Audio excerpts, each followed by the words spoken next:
মুনাফিক। তারা তাদের কথা এবং কাজে কোনো মিল নেই।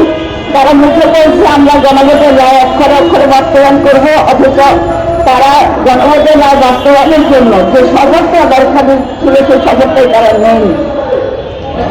ছোটবেলায় আমরা ভূতের গল্প শুনেছি, মায়ের কাছ থেকে শয়তানের গল্প।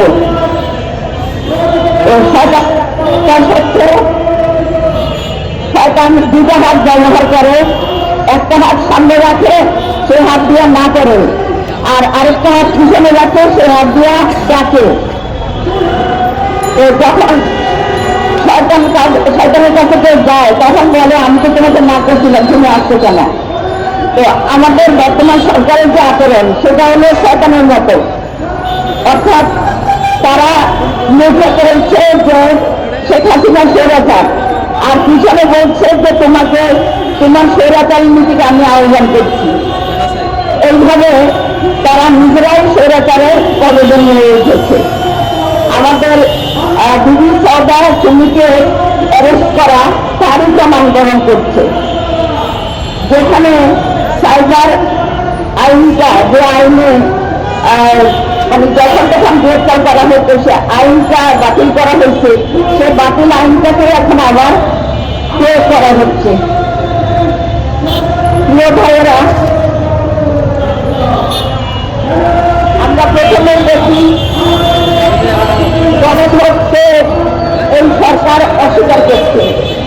একদিকে তারা বলছে আমরা গণভোটের জুলাই সমাজের সবকিছু আমরা অক্ষরে অক্ষরে পালন করবো, অথচ তারা একটা অক্ষরও পালন করে দেখাচ্ছে না।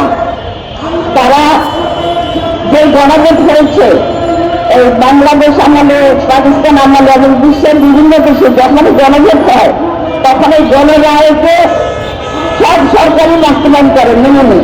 কিন্তু এই বিএনপি সরকার এমন একটা সরকার যারা মুনাফিক, তারা তাদের কথা এবং কাজে কোনো মিল নেই।